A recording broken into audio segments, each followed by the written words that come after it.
अस्सलाम वालेकुम। Programme night addition में हम आपको खुशामदीद कहते हैं। नाज़रीन, लगता ऐसे है कि हुकूमत नैब के नए कानून को लेकर खुद ही कन्फ्यूजन का शिकार है, क्योंकि हुकूमत ने तीसरा नैब ऑर्डिनेंस जारी कर दिया है जिसका इत्तलाक 6 अक्टूबर से होगा। चेयरमैन नैब को हटाने का जो इख्तियार है ये सुप्रीम जुडिशल काउंसिल से वापस लेकर सदर मुमलिकत को दे दिया गया है और धोखाधड़ी, जाली अकाउंट्स और फ्रॉड के केसेस वापस नैब को दे दिए गए हैं। और यूँ एक बार ऐसा लगता है कि नैब ऑर्डिनेंस को लेकर हुकूमत यू टर्न ले नहीं रही बल्कि ले चुकी है। पहले अपोजिशन नैब कवानीन पर तनकीद करते हुए इनमें तरमीम चाहती थी, मगर हुकूमत को सब अच्छा लग रहा था। तासुर ये भी था कि हुकूमत पर तनकीद करने वाले हर अपोजिशन रहनुमा की जो फाइल है ये खोल दी जाती है और इस तरह नैब इस हुकूमत के 3 सालों में सबसे ज़्यादा मुतहरिक इदारा रहा है। यह हकीकत है, लेकिन अचानक हुकूमत ने खुद ही नैब के कानून को सदारती ऑर्डिनेंस के जरिए बदल दिया, जिसमें बहुत से अपोजिशन बेंचेस पर बैठने वालों को भी फ़ायदा पहुँचने की तवक्को थी। इससे पहले कि ऑर्डिनेंस की तशरीह में किसी को भी फ़ायदा पहुँचता, हुकूमत ने एक और ऑर्डिनेंस निकाल दिया है और यूँ दूसरे के बाद तीसरा ऑर्डिनेंस भी आ गया है। अब ये किसी के लिए NRO है या कोई ढील है या मज़ीद शिकंजा टाइट किया गया है, इस पर तो हुकूमत और वजारत कानून की तशरीह ही वाज़े करेगी। लेकिन वो क्या कहते हैं ना कि यादे माजी अजाब है यारब, छीन ले मुझसे हाफजा मेरा। हुकूमत में एहतसाब के रूह रवां शहजाद अकबर साहब अरबों रुपए की रिकवरी को नैब की कारकर्दगी बताते हैं, लेकिन अपोजिशन के रहनुमाओं से क्या रिकवर हुआ, वहाँ कारकर्दगी 0/0 ही नज़र आती है। ऐसे में ये तरमीम किसको फ़ायदा पहुँचाने के लिए हैं और किसको दबोचने का मंसूबा है, मैं बात करूँगी। मुझे ज्वाइन कर रहे हैं मुस्लिम लीग नून के रहनुमा सेनेटर आज़म नज़ीर तारड़ साहब। अस्सलाम वालेकुम, बहुत बहुत शुक्रिया आज़म नज़ीर तारड़ साहब। आपका सबसे पहले तो मुझे ये बताइएगा कि अब इसका जो इत्तलाक है, जो नया ऑर्डिनेंस है, सबसे पहले जो जारी हुआ वो 6 अक्टूबर को जो ऑर्डिनेंस जारी हुआ उसमें ज़ाहिर है एक रिलीफ मिला, फिर 1 नवंबर को आज जो जारी होता है, इससे जो 6 अक्टूबर से 1 नवंबर तक ज़ाहिर है जिन केसेस पर इससे पहले जो ऑर्डिनेंस जारी हुआ 6 अक्टूबर को, उसका जो इत्तलाक हो चुका है वो रिवर्स कैसे होंगे? ज़ाहिर है बहुत से केसेस नैब के दायरे इख्तियार से निकल गए, एहतसाब अदालत से निकल गए, तो वापस वो कैसे उसी इदारे में जाएंगे? अब दूसरे कवानीन के तहत उस पर अगर एक इन्वेस्टिगेशन चल रही है, वो दोबारा से सारा प्रोसीजर होगा, ये ज़रा कन्फ्यूजन है। देखिए, मैं तो बड़े हम्बली ये बात करूंगा कि जिस तरह से ये इकोनॉमी को डील कर रहे हैं और जिस तरह से ये गवर्नेंस और लॉ एंड ऑर्डर को डील कर रहे हैं, उसी तरह से ये लॉ मेकिंग को और लीगल इश्यूज को भी डील कर रहे हैं। ये इतना खौफनाक इन्होंने आज स्टेप लिया है, एक तो इसकी वजह से मजीद कॉम्प्लिकेशंस और कंफ्यूजन आई, और दूसरा ये अच्छा हुआ अपोजिशन के लिए कि इनकी नीयतें आश्कार हो गई हैं। लोग कहते थे जी कि नहीं, एहतसाब इनका नंबर 1 एजेंडा है और ये किसी को NRO नहीं देंगे। हाँ, ये किसी को नहीं देंगे, ये सिर्फ अपने आप को NRO देंगे। आज वाली अमेंडमेंट्स ने ये साबित कर दिया कि उन्हें सिर्फ और सिर्फ ऑपोजिशन को दीवार से लगाने से गर्ज है। आपने देखा होगा कि आज जो तरमीमी ऑर्डिनेंस जारी हुआ, उसमें एक तो उन्होंने चेयरमैन साहब को अपनी जेब में डाल ली है। मतलब है कि उनकी जो इंडिपेंडेंस है, जो उनकी एक ऑटोनमस पोजीशन थी, उसको कॉम्प्रोमाइज कर दिया गया और वो इख्तियार सदर मुमलिकत को दे दिया गया, जो कि जाहिर है जो हुकूमत वक्त होती है, सदर साहब तो सिंबॉलिकली उसकी एक रबड़ स्टैंप होते हैं माजरत के साथ, यही फैक्ट भी है। दूसरा उन्होंने ये किया कि जो जुरिस्डिक्शन के इश्यूज में उन्होंने कहा कि जो अमेंडमेंट्स आई हैं इस ऑर्डिनेंस की, वो 6 अक्टूबर से प्रोस्पेक्टिव उनका इत्तलाक होगा। यानी कि जो लूटमार हम करेंगे, मौजूदा लोग वो प्रोटेक्टेड होंगे और जो पिछले हैं वो सारा भुगतेंगे एक एक चीज के लिए, चाहे किसी से प्रोसीजरल गलती हुई है, चाहे किसी से विदाउट एनी, मतलब कि पहले जो प्रोसीजरल गलतियां थी या फ्रॉड, धोखाधड़ी या इख्तियारात का नाजायज इस्तेमाल, इसको नैब के दायरा इख्तियार से निकाल दिया गया था, जिसके बाद जो कहा जा रहा था शायद खाकान अब्बासी हैं, मिफ्ता इस्माइल हैं, एहसन इकबाल हैं, ज़ाहिर है इन पर मनी लॉन्ड्रिंग तो नहीं, इख्तियारात के नाजायज इस्तेमाल के केसेस बने हुए थे। अब ये दोबारा नैब के दायरे इख्तियार में चले जाएंगे, इसलिए जाएंगे कि नहीं, ये फिक्र लाहक हो गई थी। हालांकि इन सारे सियासी लोगों ने कहा कि हमने जो जेलें काटनी थी काटनी है। मैं ये बात इसलिए नहीं कह रहा कि मेरा ताल्लुक मुस्लिम लीग नून से, मैं बतौर वकील, क्योंकि ये सारे केसेस मेरे हाथ से निकले हुए हैं, इन केसेस में कन्विक्शन की वैसे ही गुंजाइश नहीं थी और इसी वजह से एहसन इकबाल ने, शाहिद खाकान अब्बासी ने, मिफ्ताह इस्माइल ने, ख्वाजा साद रफीक ने पब्लिकली ये कहा कि हम इस ऑर्डिनेंस से किसी किस्म का फायदा नहीं लेना चाहते, ना लेंगे। ये एक आर्जी लेजिस्लेशन है जो कि बैक डोर से लाई गई है। कल को एक्ट ऑफ पार्लियामेंट आएगा तो देखा जाएगा। अब तो इन्होंने अपने मुंह पे और कालिक मान लिया ना शाजिया, इन्होंने ये साबित कर दिया कि ये सिर्फ अपने फायदे की लेजिस्लेशन करना चाहते हैं। उन्होंने कहा कि ये जो सारी अमेंडमेंट्स हैं ये प्रोस्पेक्टिव यानी कि इनका इतलाक कानून आने के बाद होगा। हालांकि फौजदारी कानून में ये लिखी पड़ी बात है कि जो भी अमेंडमेंट आएगी वो प्रोस्पेक्टिव की बजाय रिट्रोस्पेक्टिव पढ़ी जाती है और इसी वजह से फौजदारी में थोड़ा सा रिट्रोस्पेक्टिव यानी कि हर जारी मुकदमे पे इतलाक जो है वो उसमें एक सेटल्ड लॉ है। चेयरमैन को इन्होंने ताबे कर दिया हुकूमत के, सुप्रीम जुडिशल काउंसिल से। मुझे वही मेरा पहला सवाल 6 अक्टूबर से 1 नवंबर तक जिन केसेस पर इत्तलाक हो चुका था, जो 6 अक्टूबर को ऑर्डिनेंस आया था, वो रिवर्स कैसे होगा कानूनी तौर पे? वो मुमकिन नहीं है। वो तो अगर आप देखें तो 3 नवंबर को जाहिर है जब पाकिस्तान में एक छोटा मार्शल लॉ लगा था जो 3 नवंबर 2007 को और फिर उसको लिफ्ट कर लिया गया था इमरजेंसी को और फिर एक जुडिशरी मार्ज वजूद में आई, तो उस जुडिशरी ने उस अरसे में जो जो काम किए थे पूरी सुप्रीम कोर्ट बैठी और उन्होंने कहा कि नहीं उन जजेस की अपॉइंटमेंट तो ठीक नहीं थी, लेकिन वो क्योंकि उस वक्त डिफेक्टो राजुल वक्त कानून था उनके ताबे जो फैसले हुए हैं वो पास्ट एंड क्लोज ट्रांजैक्शंस है वो ओपन नहीं होंगी। अब जो मुकदमा ट्रांसफर हो गया या जिन लोगों को 265K में बेनिफिट मिल गया उस पे इस्लामाबाद हाई कोर्ट की पहले भी जजमेंट, आपको याद होगा इन्होंने आज से कुछ सवा साल पहले एक ऑर्डिनेंस दिया था, इसलिए आपने इसको तीसरा ऑर्डिनेंस कहा है जिसमें उन्होंने कहा कि misuse of authority simpliciter is not an offence. और उसका फायदा फिर डॉक्टर बाबर अवान साहब को भी मिला और बहुत सारे लोगों को मिला। हालांकि वो ऑर्डिनेंस आज जो अमेंडमेंट की है जिसका इत्तलाक इन्होंने 6 अक्टूबर से किया है, आपके नजदीक हुकूमत को इसमें कहां फायदा होगा? कहां पे नहीं होगा सिर्फ ये पूछिएगा। ये तो वो कहते हैं ना कि पंजाबी का मुहावरा है कि अंडा अन्ना वंडे श्रीणियां ते फिर अपड़ियां नु सारियां।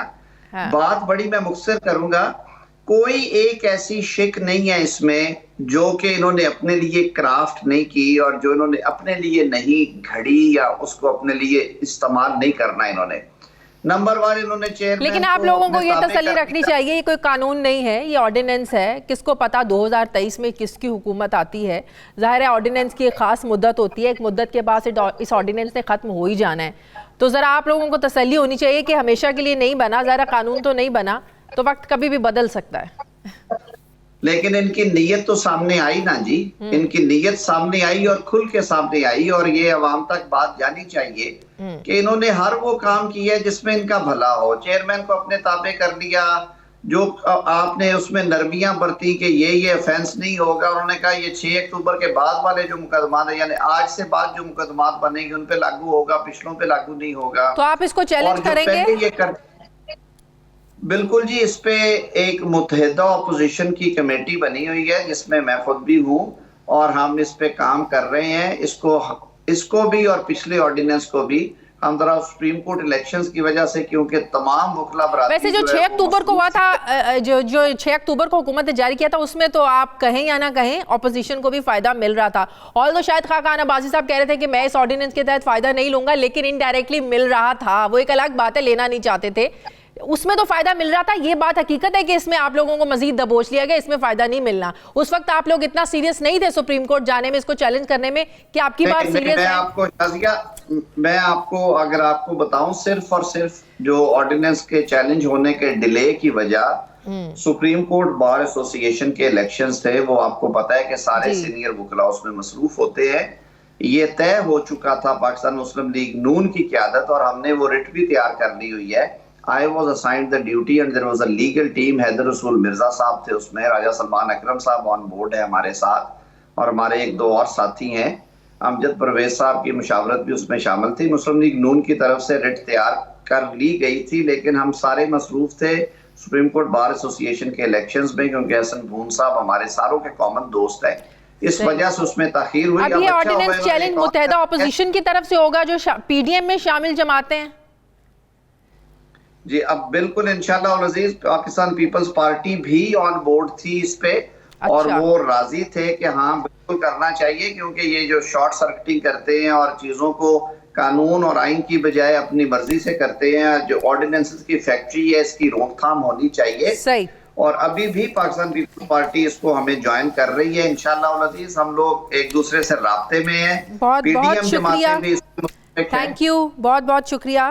नून के रहनुमा सेनेटर आजम नज़ीर तारिर साहब थे। मुझे ब्रेक लेनी, नाज़रीन वापस आते हैं छोटे से वक्त के बाद।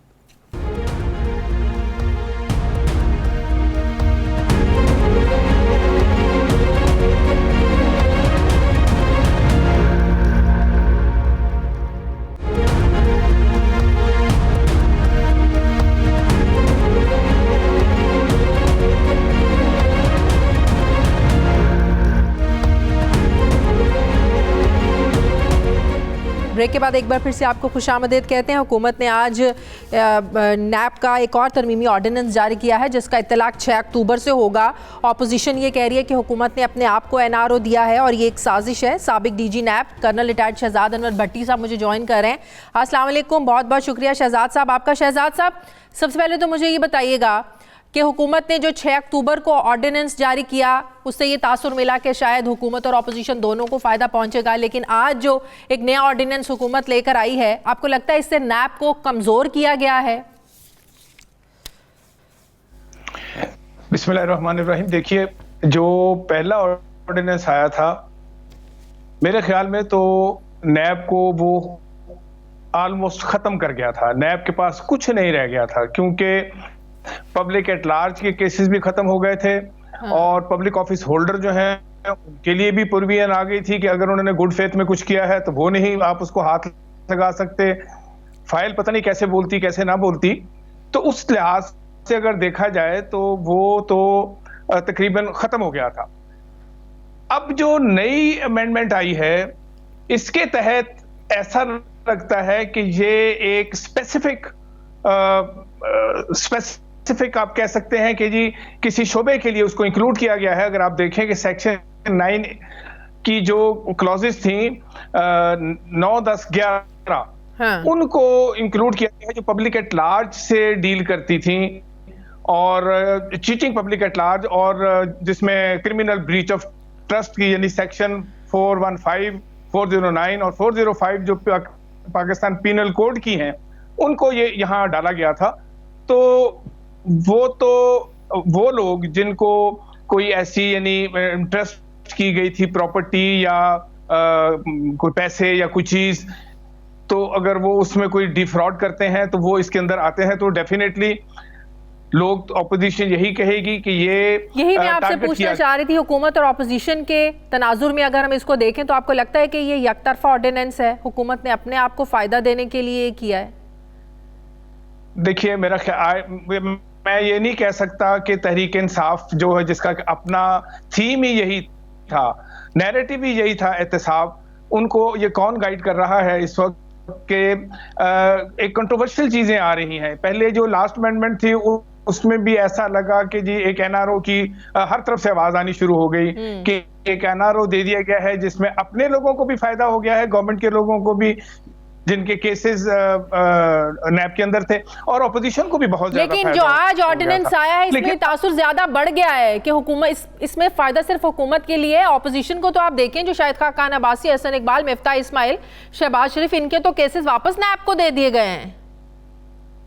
जी हाँ, इसके अंदर ये जो अभी सेक्शन 9, 10, 11 सेक्शन 9 की सब सेक्शन 9, 10, 11 जो हैं सब सेक्शन है ये, उनको जो इंक्लूड किया गया है तो वो डेफिनेटली ऐसे लगता है कि जैसे ये एक बहुत देर से सोचा गया कि ये हमें करना पड़ेगा। शहजाद अनवर साहब, मुझे एक और चीज बताइएगा, 6 अक्टूबर से लेकर 1 नवंबर तक जिन केसेस पर 6 अक्टूबर वाले ऑर्डिनेंस का इत्तलाक हो चुका था वो रिवर्स कैसे होगा? मैं तो जब से ये पढ़ा है, जब से देखा है कि आया है, मेरे ज़हन में तो यही सवाल आ रहा है, ये रिवर्स कैसे होगा?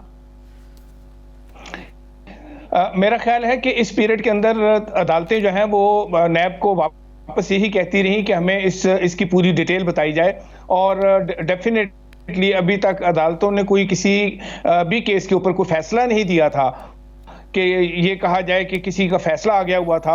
आपने भी देखा है, हमने भी किसी जगह ये नहीं सुना कि कोई किसी किस्म का भी फैसला आया हो कि जो खासकर ऑपोजिशन लीडर के जो केसेस थे उनमें से किसी के ऊपर कोई फैसला नहीं आया, तो लिहाजा वो वहीं के वहीं केस जो है रिस्टोर हो जाएंगे। और वैसे भी एक चीज याद रखिए, जैसे सुप्रीम कोर्ट ने ऑर्डर दिया था जब एनआरओ को उन्होंने खत्म किया था 2008, तो उन्होंने भी यही किया था कि रिस्टोर कर दिए जाए सारे केसेस जो जिस तरह के पहले वो मौजूद थे 2007 में।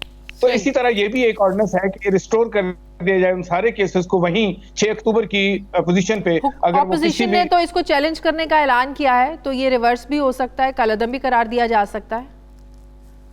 देखिए, ऑपोजिशन ने पहले भी कहा था कि हम चैलेंज करेंगे पिछले ऑर्डिनेंस को, लेकिन मेरा उसकी वजह ये थी ना कि उसमें उनको लग रहा था कि फायदा पहुंचेगा। यही मैं अभी आजम नज़ीर तारड़ साहब से भी पूछ रही थी, तो उन्होंने जवाब ये बताया कि सुप्रीम कोर्ट बार के इलेक्शन थे जिसमें हम बड़ा मसरूफ थे। मैंने भी उनसे ये सवाल पूछा कि पहले शायद आप लोगों को लग रहा था कि आप लोगों को फायदा पहुंचेगा, लेकिन अब आप लोगों को लग रहा है कि दोबारा हमें इन्वॉल्व कर दिया गया है, दोबारा हम पर शिकंजा सख्त कर दिया गया है, तो अब दोबारा अब वो जरा सीरियस लग रहे हैं, संजीदा लग रहा है इसको चैलेंज करने में। और अभी एक जो बहुत ही इंपॉर्टेंट शाजिया आपने मेरा ख्याल है उसके ऊपर ध्यान नहीं दिया, जो चेयरमैन की रिमूवल का जो क्लॉज ऐड की गई है, वो भी सदर मुमलिकत को दे दिया है। जी देखें, सदर मुमलिकत एक मुल्क के सदर तो मौजूद हैं और गैर जानिबदार होते हैं, लेकिन देखिए इस वक्त उनका ताल्लुक तहरीक इंसाफ से है। और आप पहले भी देखते रही हैं कि मुल्क के अंदर बहुत सारी हुकूमतें टूटा करती थी, जब हुकूमतों को करप्शन का लगा के, तो उस वक्त प्रेसिडेंट के पास क्योंकि एक पार होती थी तो वो उसके तहत हुकूमत तोड़ दिया करते थे। तो अब कौन डिसाइड करेगा जब प्रेसिडेंट ये कह देंगे कि जो सारी चीजें एक जज के रिमूव करने वाली डाल दी जाएं अगर चेयरमैन के ऊपर, तो वो चेयरमैन को रिमूव कर देंगे, तो कौन कहेगा कि जी नहीं ये चीजें नहीं थी, ये वाकई थी? तो ये तो कोई उसके ऊपर अदारा नहीं है, प्रेसिडेंट के ऊपर तो कोई ज्यादा। तो ये एक बहुत ही कंट्रोवर्शियल सी चीज आ गई है और शायद ये नुकसान दे तहरीक इंसाफ। बहुत बहुत शुक्रिया साबिक डीजी नैब रिटायर्ड शहजाद अमर भट्टी साहब मेरे साथ हैं। मुझे ब्रेक लेनी है नाज़रीन, वापस आते हैं एक छोटे से वक्फे के बाद।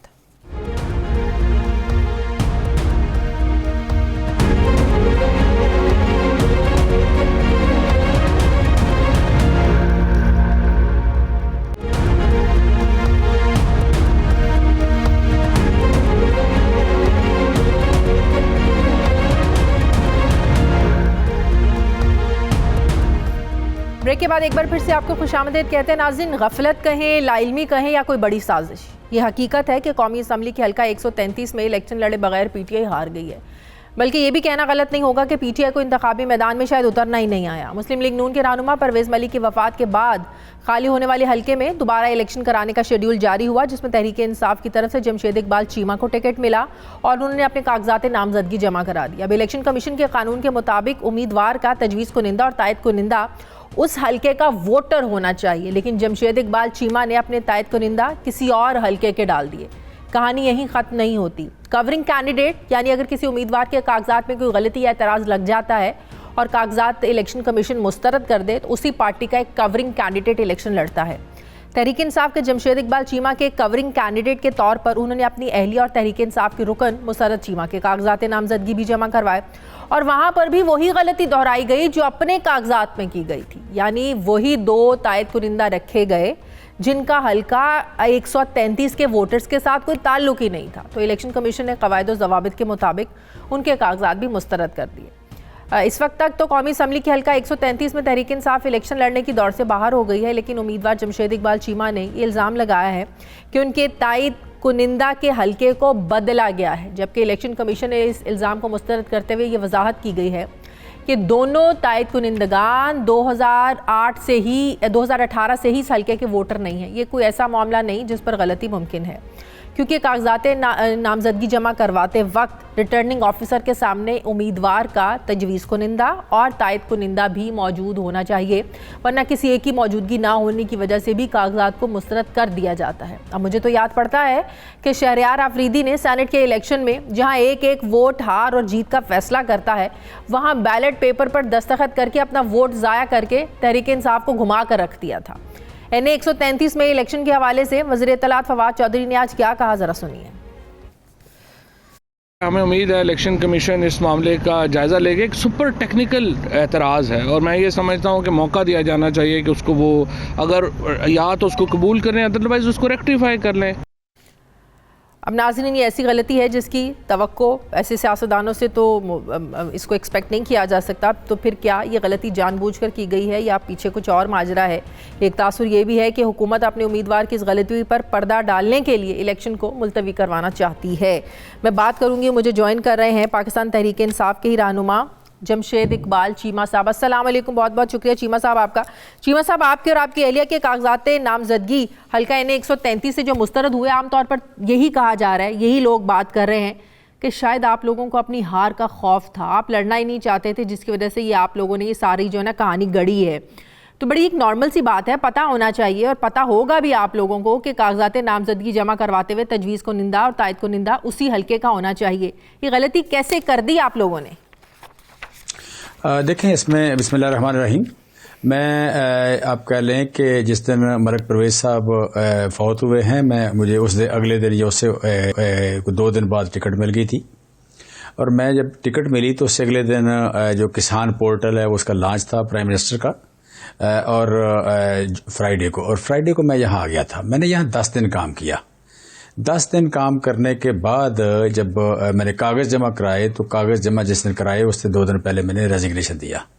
सो इसका मतलब मैंने तकरीबन 2 हफ्ते काम करके यहाँ पे हल्के में तो फिर रेजिग्नेशन किया था। इसका मतलब है कि हल्के में जो था, जो कुछ भी मौजूद था वो हमारे हक में था या उनके हक में था, वो मुझे बिल्कुल पता था।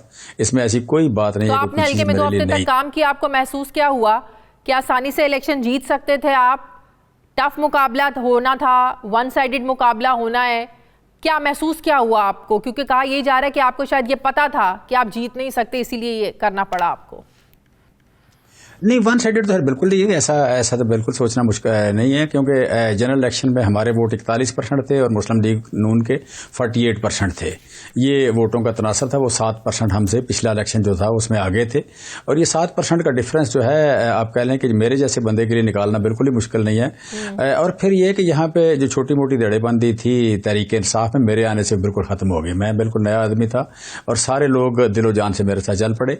जब चल पड़े, और दूसरा ये कि कि एक तसर है और वो है भी ठीक कि मैं प्राइम मिनिस्टर के काफ़ी करीब हूँ, तो उसमें आप कह लें कि लोगों के लिए मेरे वर्क में या पुरानी मेरे जो हिस्ट्री है, लोगों में मेरे लिए बड़ी अट्रैक्शन या वेलकमिंग थी। सो जो आप कह लें कि एक गैप हो सकता था या होता है नॉर्मली जब एक डिवीजन हो, छोटी मोटी कोई अगर इतना ज़्यादा थे आप जीतने के लिए, तो आपको तो और ज़्यादा कॉन्शियस हो जाना चाहिए था कि ऐसी कोई गलती ना हो जाए। और फिर हैरानगी की बात यह कि वही गलती आपने अपनी अहलिया के लिए भी दोहराई, तो इसको फिर क्या समझा जाए? देखिए, बेसिकली इसमें आप कह लें मेरे हमेशा से ये आप कह लें कि तरीक़ेकार है कि मेरे जो कागज़ जमा कराते हैं, मेरे वकला कराते हैं या चार्टर्ड अकाउंटेंट्स की एक फ़र्म होती है। इस बार चार्टर्ड अकाउंटेंट की फर्म जो है मेरे साथ लगातार काम करती है। जो मैं इस्लामाबाद में था तो मेरी वाइफ इस पे काम कर रही थी, तो उन्होंने चार्टर्ड अकाउंटेंट की फर्म को नहीं एंगेज किया, क्योंकि रिसेंटली मेरे वो पेपर जो है जमा हुए थे इसमें सेनेट में जो पेपर मेरे जमा हुए थे वो पास हुए थे। जब पास हुए तो उसमें जितना भी टैक्स के मामला थे वो सारे चार्टर्ड अकाउंटेंट की फर्म ने किए हुए थे, लिहाजा उसकी ज़रूरत नहीं थी। सिर्फ वकला की टीम थी, 4 वकला की टीम जो बड़े सीनियर वकला हैं। तो सीनियर आप कह लें जब नॉर्मली भी मैं लास्ट साइन करता हूं, मैं इसमें आप कह लें कि चार्टर्ड अकाउंटेंट्स की फर्म और जो वकला हैं यही मेरे पेपर देखते हैं। साहब, आप मानते हैं कि आपके वकला की गलती है, इलेक्शन कमीशन की गलती नहीं है? क्योंकि आप लोग एक तरफ कह रहे हैं कि इलेक्शन कमीशन ने वोट ही नहीं बदला, तो इलेक्शन कमीशन ने तो वाजे कर दिया कि भाई ये जो आपके तजवीज़ कुनिंदा, तायद कुनिंदा, ये तो 2008 से इस हल्के के जो है ना वो इसी हल्के के वोटर हैं 130 के। तो आपको लगता है कि ये फिर इलेक्शन कमीशन की तो गलती नहीं है, आपके वकला की गलती हुई है? देखिए, इसमें सिंपल सी कि हमने जो आप कह लें कि जितने भी तजवीज़ कुनंदगान का फ़ैसला किया वो लोकल जो हमारी लीडरशिप है उनके मशवरे से किया।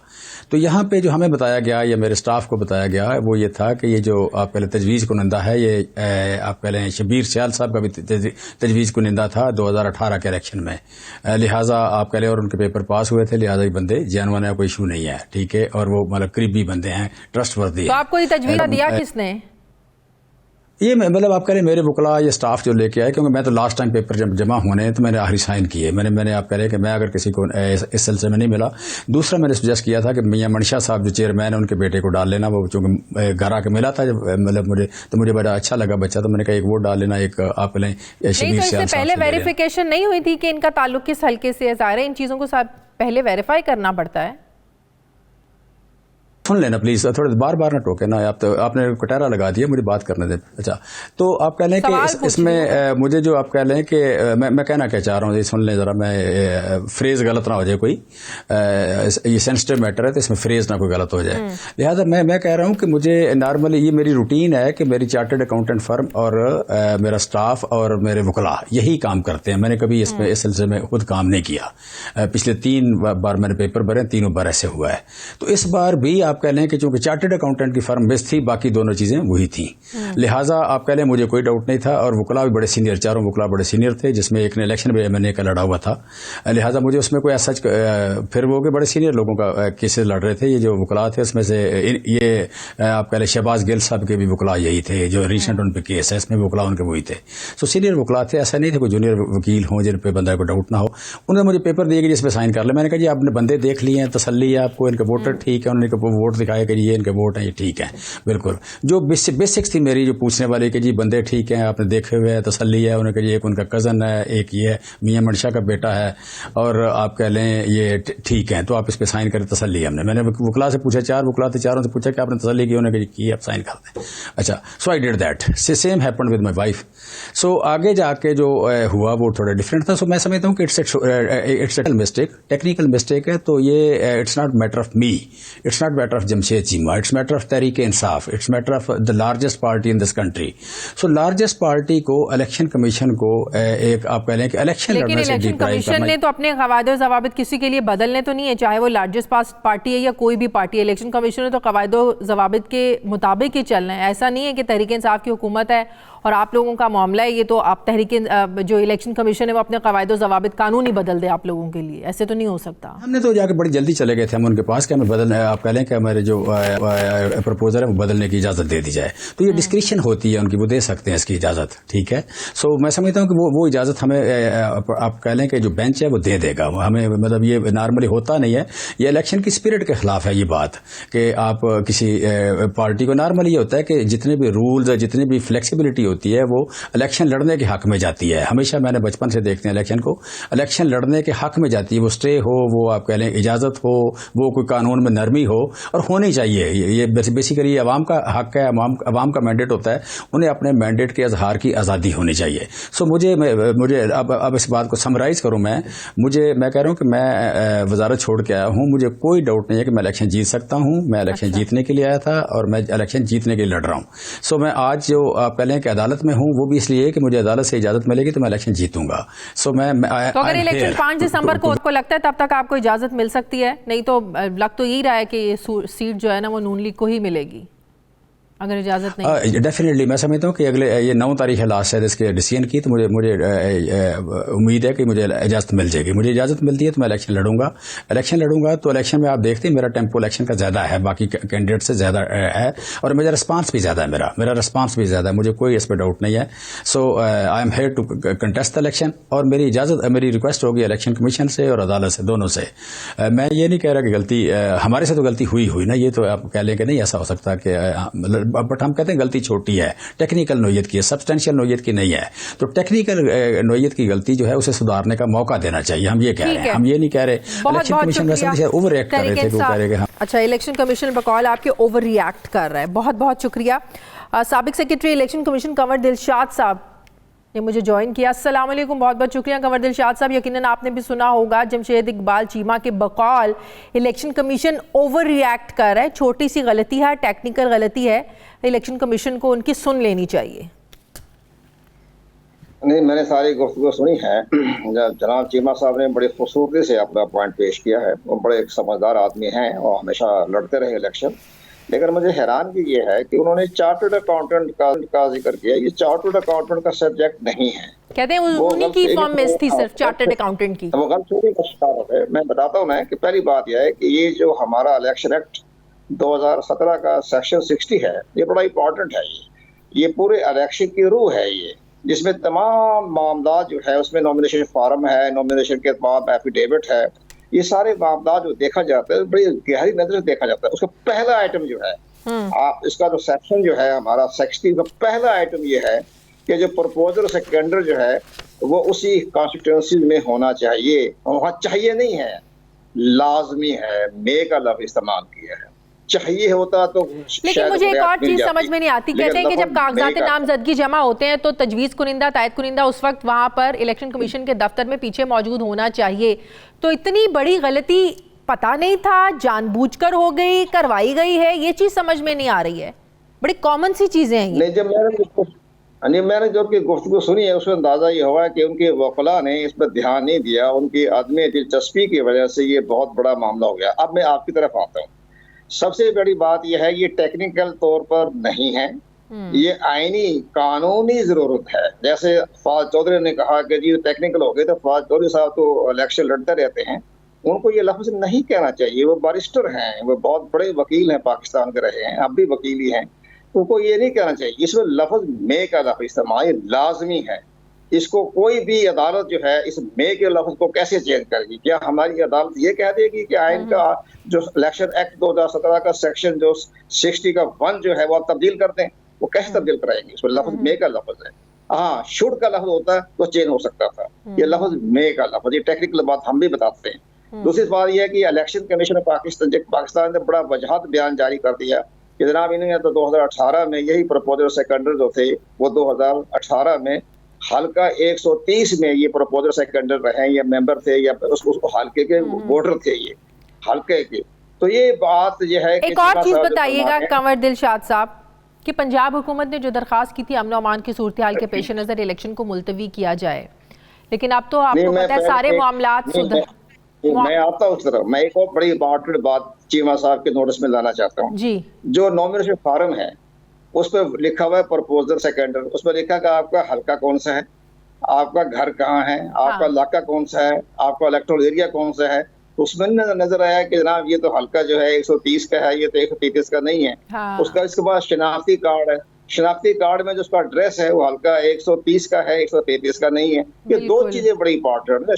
आप उसको फार्म तो पढ़े नॉमिनेशन फार्म, उसमें लिखा हुआ है कि जो प्रपोजल सेकेंडर का आपका इलेक्टोरल एरिया कौन सा है, आपका हल्का कौन सा है, आपकी स्टेट कौन सी है, ये सारी चीजें जो है उसमें लिखी होती हैं। तो वो भी नजर नहीं आई कि हम क्या कर रहे हैं क्या। लेकिन बहरहाल ये मामला जो है ये थोड़ा सा उनके वकला ने जरा ओवरलैप्स हो गया, या आदमी दिलचस्पी है, या उन्हें कानून से उनको नाबल्दी की वजह से ये मामला उनसे होगी गलती। तो आपको लगता है इलेक्शन अपने टाइम पे होगा? मैं वही बात करूंगी, ये जो अमन अमान की सूरत हाल को अब जो बेस बनाया जा रहा था वो मामला तो अल्लाह का शुक्र है रिजॉल्व हो गए हैं। जो पिछले कुछ हफ्तों से क्योस चल रहा था, जो एक अफरा तफरी की सूरत हाल थी, वो मामला संभल गए हैं। तो आपको लगता है कि मामला ये इलेक्शन वक्त पर ही होगा? नहीं, इलेक्शन तो 5 दिसंबर को ही हो जाएगा, क्योंकि हालात पाकिस्तान के मुकम्मल तौर पर दुरुस्त हो चुके हैं। सारे मामला लॉ एंड ऑर्डर की सूरत हाल भी मुकम्मल तौर पर कंट्रोल में है। तो ये मामला तो वो जो एक बड़ा अहम जो उनका था नुक्ता नजर पंजाब गवर्नमेंट का, वो खत्म हो गया। लेकिन अगर इजाजत नहीं मिलती चीमा साहब को तो फिर तो वन साइडेड ही होगा। नहीं, इलेक्शन तो 5 दिसंबर को हो जाना है, उसमें तो कोई तब्दीली नहीं होनी। खुदा न खास्ता कोई जल्दला आ जाए तो अलग बात होती है, लेकिन बहरहाल इस छोटे मोटे मामलात में अब इसके बाद इलेक्शन के पाकिस्तान के बाद रेंजर तलब करने के इख्तियारात हैं। अफवाज पाकिस्तान के किसी दस्ते को तलब कर सकते हैं आर्टिकल 220 के तहत। तो तमाम लेकिन अब तो हालात ठीक हैं, हालात बिल्कुल नॉर्मल है, हालात ठीक ठाक है, इसमें कोई ऐसा कोई बात नहीं है जिसकी वजह से इलेक्शन। नॉर्मली क्या प्रैक्टिस होती है इलेक्शन कमीशन ऐसी गलतियों को, टेक्निकल मिस्टेक है कुछ भी इसको कहें, क्या इस पर रिलैक्सेशन मिल जाती है? सवाल ये नहीं पैदा होता। जो ना इलेक्शन के में पाकिस्तान के पास कोई इख्तियारात नहीं है कि इलेक्शन एक्ट 2017 का सेक्शन 60 में कोई तब्दीली कर सके या कोई मामला कर सके, उनके पास तो इख्तियारात नहीं है। मैं तो यहाँ तक जाऊँ, मेरी नाकिस राय के मुताबिक होती है, अदलिया भी देखेगी कि जनाब आपका आइडेंटिटी, उसमें जो फॉर्म है वो एफिडेविट जो है वो बाकायदा ऑथ कमिश्नर से टेस्ट होता है। तो क्या ऑथ कमिश्नर के ने भी देखा? उसने भी खैर उसका तो काम नहीं देखने का किस साल के ताल्लुक है। यहाँ तक कि ऑथ कमिश्नर के भी दस्तखत होते हैं, उसकी भी बाकायदा टेस्टेड नोट लगती है, उसका शनाख्ती कार्ड लिखा जाता है, शनाख्ती कार्ड का पूरा एड्रेस लिखा जाता है, वो सारा हल्का 130 है। इन हालात को देखते हुए मुझे नजर ये आ रहा है कि हमारी अदलिया भी तमाम सूरत हाल को देखने के बाद अपना फैसला सुना देगी और फैसला जो इलेक्शन पाकिस्तान के लिए गाइडलाइन होगा उन पर हम उनको एहतराम करते हैं। हमारी हाई कोर्ट का जो इलेक्शन ट्रिब्यूनल क्या फैसला करता है, लेकिन फैसला तो उन्होंने सेक्शन 60 के तहत ही देखना है जनाब। बिल्कुल और 60 में लिखा हुआ है कि आपको लाजमी है उसी हल्के का लाजमी, जितने भी पाकिस्तान में इलेक्शन हो रहे हैं वो सारे उस हल्के के वोटर्स का होना लाजमी है। तो ये कैसे तब्दील करेगी हमारी अदलिया जो है कि जनाब ठीक है जनाब एक शख्स आगे हम तब्दील करते हैं। सही। साबिक सेक्रेटरी इलेक्शन कंवर दिलशाद साहब मेरे साथ थे, बहुत शुक्रिया आपका। मुझे ब्रेक लेनी है नाज़रीन, वापस आते हैं एक छोटे से वक्त के बाद।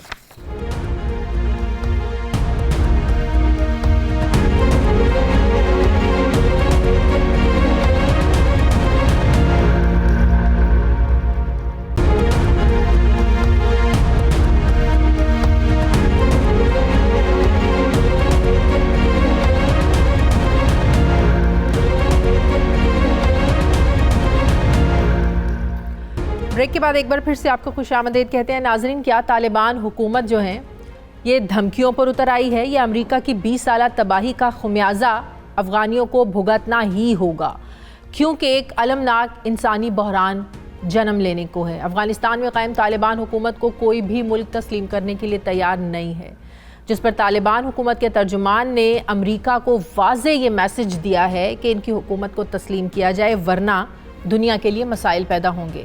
जहां तालिबान अपनी हुकूमत तस्लीम करवाने के लिए दुनिया को कभी गुजारिश तो कभी धमकी के अंदाज में बात करते हुए नजर आ रहे हैं, वहीं भारत ने भी अफगानिस्तान पर एयर स्ट्राइक की धमकी दी है। भारतीय रियासत उत्तर प्रदेश के हिंदू इंतहा पसंद वज़ीर आला ने एक तकरीब से खिताब करते हुए कहा कि तालिबान की वजह से पाकिस्तान और अफगानिस्तान दोनों मुतासिर हैं। अगर उन्होंने भारत की तरफ कोई पेशकदमी की तो भारत एयर स्ट्राइक के लिए तैयार है। यूँ हिंदुत्वा जहनीत के मालिक वज़ीर आला ने अफगानिस्तान को बराह रास्त जंग की धमकी दे डाली है। अफगानिस्तान दुनिया में अमन या जंग की इस वक्त अलामत बना हुआ है। इस वक्त आलमी ममालिक कॉन्फ्रेंसेस में जितने बड़े इशूज़ पर बहस हो रही है उसमें अफगानिस्तान का मसला सर फहरिस्त होता है, एजेंडे पर होता है। 20 साल जंग के बाद शिकस्त खुर्दा अमरीका तो अफगानिस्तान से निकल गया, मगर इसके निकलते ही अफगानिस्तान में एक के बाद दूसरा बहरान जन्म ले रहा है। इससे हमसाया ममालिक तो मुतासिर हो रहे हैं, बल्कि खदशा ये जाहिर किया जा रहा है कि यूरोप और दीगर ममालिक भी इस सारे बहरान की लपेट में आएंगे। अफगानिस्तान में पैदा होने वाला इंसानी बहरान पाकिस्तान के लिए मुश्किलात पैदा करने जा रहा है। एक रिपोर्ट के मुताबिक अफगानिस्तान में बड़े पैमाने पर नकल मकानी और ग़ज़ाई क़िल्लत, ये सब सूरत हाल ये पाकिस्तान पर ही असरअंदाज होगी। इसलिए पाकिस्तान पूरी दुनिया से ये कह रहा है कि ख़ित्ते में अमन के लिए ज़रूरी है कि अफगानिस्तान को तस्लीम करते हुए इसकी मदद की जाए, जबकि दुनिया पाकिस्तान को बदले में शक की निगाह से देख रही है। अब जहां अमेरिका अफगानिस्तान के असासे मुंजमद किए बैठा है, दुनिया की तंजीमें और इदारे अफगानिस्तान की इमदाद रोके बैठे हैं, कोई सिफारती ताल्लुकात इस्तवार करने को तैयार नहीं है और तालिबान हुकूमत दुनिया को अपने आप को तस्लीम करवाने के लिए धमकियाँ देने पर उतर आई है, तो ऐसे में अफगानिस्तान का मुस्तकबिल क्या होगा। मैं बात करूंगी, मुझे दिफाई तज्ज़ियाकार जनरल रिटायर्ड एजाज अवान साहब ज्वाइन करें। अस्सलाम वालेकुम, बहुत बहुत शुक्रिया जनरल साहब आपका। जनरल साहब, सूरत हाल ये है कि प्रेस कॉन्फ्रेंसेस में ये कहते कहते कि हमारी मदद की जाए, हमारी मदद की जाए, यहाँ इंसानी बहरान जन्म ले रहा है, हम उन तमाम उसूलों की पासदारी करेंगे जो दुनिया के साथ तय हुए हैं एक मुआहदे के तहत। अब सूरत हाल ये है कि तालिबान धमकियों पर उतर आए हैं कि दुनिया को भुगतना पड़ेगा, सारी दुनिया पर इसके असरात होंगे। क्या हालात देख रहे हैं सर आप? Thank you very much Shadiya. देखिए, मैं नहीं समझता कि वो धमकियां दे रहे हैं, वो एक ग्राउंड रियलिटी है जिसको अपने अंदाज में they are putting it across to the world. ये वही तालिबान है जिनके साथ अमेरिका ने 20 बरस के मिलिट्री ऑप्शन को एक्सरसाइज करने के बाद एक मुआहदा किया और उन्होंने अभी तक उस मुआहदे की वायलेशन नहीं की है। उन्होंने जाती हुई अमेरिकन फोर्सेस पर हमला नहीं किया। उन्होंने जो वादा किया था कि हम अपनी जमीन को इस्तेमाल नहीं होने देंगे दहशतगर्दी के लिए, ये उन पर अमल पैरा तभी हो सकते हैं जब उनकी एक वायबल गवर्नमेंट हो, उसकी एक्सेप्टेबिलिटी हो, दुनिया उसको तस्लीम करे। जो उनके 9.2 बिलियन डॉलर के एसेट्स फ्रीज किए गए हैं उनको लिक्विडेट किया जाए, और इसी तरह जो उनसे 4.2 बिलियन डॉलर का एनुअल वादा था 2023 तक देने का, अगर उन पर अमल पैरा हो तो मैं समझता हूं कि तालिबान ही वो वाहिद कुव्वत हैं जो अफगानिस्तान को बैरूनी दहशतगर्द तंजीमों से पाक करने की सलाहियत रखती हैं। लेकिन अगर अमेरिकन हुकूमत अगर अमन लाने का इतना सीधा साधा फॉर्मूला है, आपको समझ में आ रहा है, हमें समझ में आ रहा है, दुनिया को समझ में क्यों नहीं आ रहा? दुनिया इसको समझना चाहती नहीं है, क्योंकि अमेरिका अपनी शिकस्त का बदला लेने के लिए जब उसकी मिलिट्री ऑप्शन नाकाम हुई और उन्हें ये कहना पड़ा अपने सेनेट में कि हम 20 बरस की नाकामी के बाद वहां से लौटे हैं, तो अब वो उसका इंतकाम लेना चाहते हैं तालिबान से कि वो कामयाब ना हो। लेकिन वो फिर एक बार भूल रहे हैं कि अगर वो कामयाब नहीं होंगे और वहां पे कैओस क्रिएट होगा तो दुनिया की तमाम दहशतगर्द तंजीमों को एक बार फिर इस ब्रोकन अफगानिस्तान में या जो डिसऑर्डर के शिकार अफगानिस्तान में उनको पनाहगाहें मिल जाएंगी। ये रीजन के लिए भी एक बुरी खबर होगी। और मैं आज ये भी अमेरिकी एक अखबार में ये खबर देख रही थी कि अफगान फौजी तालिबान जो है, ये हम देख चुके हैं जनरल साहब, जो अफगान फौजी हैं ये तालिबान से महफूज रहने के लिए दाइश का हिस्सा बन रहे हैं। तो सर ये तो बड़ी जनरल साहब अलार्मिंग सिचुएशन है। देखिए, ये अपने वही जो उन्होंने पहले किया था उसी को दोहरा रहे हैं कि जब उन्होंने इराक की आर्मी को तबाह कर दिया था और इराक के सदर को डिपोज करके उस पर मुकदमात चला लिए थे, तो इराकी आर्मी ने आईसिस बना ली थी अपने बदले लेने के लिए। तो अगर वो उसी पैटर्न को यहाँ डिलिबरेटली दोहराना चाहते हैं या उससे सर्फ नजर कर रहे हैं, तो ये बिल्कुल ऐसा हो सकता कि अगर उन सोल्जर्स को जिनकी तरबियत हिंदुस्तान ने की, वो सोल्जर जिनकी तरबियत खुद अमेरिका और कोलिशन फोर्सेस ने की, अगर उनको तनख्वाहें नहीं मिलेंगी, अगर मुल्क इंस्टेबिलिटी का शिकार होगा और उनको बाहर कोई पनाह भी नहीं देगा, रिफ्यूज भी नहीं देगा, तो वो कोई ना कोई तंजीम ज्वाइन कर सकते हैं, जो बड़ी अनफॉर्चुनेट सिचुएशन होगी रीजन के लिए और पाकिस्तान के लिए। क्योंकि जब भूख बढ़ेगी वहां पर करते हैं और यही वो चीज है, बेरोजगारी बढ़ेगी, जवानों के लिए नौकरी नहीं होगी, तालीम नहीं होगी, जो हम बात कर रहे हैं कि इंसानी बहरान जन्म ले रहे हैं, तो पाकिस्तान पर इसके क्या कॉन्सिक्वेंसेस होंगे? क्या फिर हम वही 80 की दिहाई में वापस चले जाएंगे, मुहाजिरीनों को पनाह देना और फिर उन्हें वेलकम हमें करना पड़ेगा मजबूरन?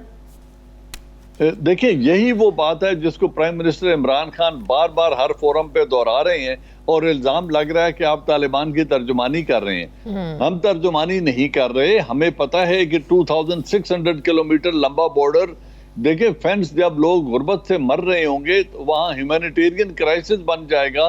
तो हमें हेल्थ के लिए, फूड के लिए, सिक्योरिटी के लिए शायद अपने बॉर्डर खोलने पड़ जाएं और फिर जो पहले हमने 5 लाख अफगान रेफ्यूजी रखे, हम खुदा ना खास्ता 5 लाख रेफ्यूजीज और न रखने पड़ जाएं, जिसका पाकिस्तान की मईशत मुतहम्मिल नहीं हो सकती। और यही वो चीज है जिससे बार बार तवज्जो दिलाने के लिए prime minister of Pakistan her forum पे बात कर रहे हैं। मेरे ख्याल में इसमें रीजनल कंट्रीज जनरल साहब, क्या इनडायरेक्टली पाकिस्तान पर भी प्रेशर है? जो अमेरिका का मुतालिबा था उनको बेसिस देने के लिए, क्या आपको लगता है कि इनडायरेक्टली ये हम पर भी एक प्रेशर है कि आप हमारी बात माने तो वहां पर हालात कुछ सुधर सकते हैं? देखिए, वहां उनकी बात मानने से तो हालात और खराब होंगे, क्योंकि वो ओवर द होराइजन ऑपरेशन के लिए एयर स्पेस और मिलिट्री बेसिस मांग रहे हैं। और अगर ऐसा होता है तो जो काम वो अफगानिस्तान के अंदर बैठ के नहीं कर सके, वो पाकिस्तान से बैठ के या पाकिस्तान की एयर स्पेस को इस्तेमाल करते हुए वो नताइज वो कैसे हासिल कर सकते हैं? वो एक बार फिर मिलिट्री ऑप्शन दूसरे मुल्क के अंदर बैठकर उसको एक्सरसाइज करने की बात कर रहे हैं, जिससे सिर्फ कोलेटरल डैमेज हो सकता है, इस्लाह नहीं हो सकती, न वहां पे दहशतगर्दी खत्म हो सकती है। उसका एक ही तरीका है कि वहां की हुकूमत को मजबूत करें, उनके एसेट्स लिक्विडेट करें और उनकी हुकूमत के साथ इंटेलिजेंस शेयरिंग का ताउन करें, ताकि वो अपने वतन को अगर कोई ऐसी तंजीमें हैं तो उनसे पाक कर सके। तो ऐसी सूरत हाल में जब पाकिस्तान कह रहा है कि आप इनका साथ दें, इनकी मदद करें, अब जो मगरबी दुनिया का एक ब्लॉक बन गया है, क्या ये हमें FATF से निकलने देगा जनरल साहब? वो दुनिया जो इनको मानने को तैयार ही नहीं है। न FATF में डालने की ये वजह थी और न निकलने की ये वजह बनेगी। उसके मकासद और हैं और वो पाकिस्तान के ऊपर जिस वजह से दबाव डाला जा रहा है उसकी और बहुत सारी जेतें हैं। उसमें चाइना है, उसमें इंडिया के साथ रिलेशंस हैं, इंडिया की हेजेमनी को एक्सेप्ट करने की डिमांड है, न्यूक्लियर फैसिलिटीज को भी इनडायरेक्टली कैप करने की बात किसी स्टेज पे आ जाएगी। वो तो पाकिस्तान के रवैये जो हम उधार लेके मुल्क चलाने की हमें लत पड़ चुकी है, उसकी वजह से हमारे ऊपर ये दबाव आ रहा है। वरना न हम रिसोर्स स्टार्व्ड कंट्री हैं, न हमारे लोगों के हाथों में कोई खुदा न खास्ता ऐसी भी प्रॉब्लम नहीं है। पाकिस्तान एक सेहतमंद लोगों का मुल्क है। अल्लाह भी हमारी मुल्क पर मेहरबान है। हमारे 5 दरिया बहते हैं, हम अपने आप को सरवाइव कर सकते हैं, सस्टेन भी कर सकते हैं। लेकिन हमारे हुक्मरानों ने रवैया ये रखा है कि मुल्क के अंदर का निज़ाम बेहतर नहीं करना, टैक्स कलेक्शन बेहतर नहीं करनी, लोगों को आमादा नहीं करना टैक्स देने पर, और कर्ज लेकर मुल्क चलाने हैं और पिरामिड्स बनाने हैं, जिसकी वजह से हम इस दबाव का शिकार हैं। बहुत बहुत शुक्रिया। दिफाई तार जनरल रिटायर्ड एजाज अवान साहब मेरे साथ थे। नाज़रीन, हमारे प्रोग्राम का वक्त ख़त्म हो गया। फीडबैक ज़रूर दीजिएगा, अपना ख्याल रखिएगा। मुझे इजाज़त दीजिए, अल्लाह हाफ़िज़।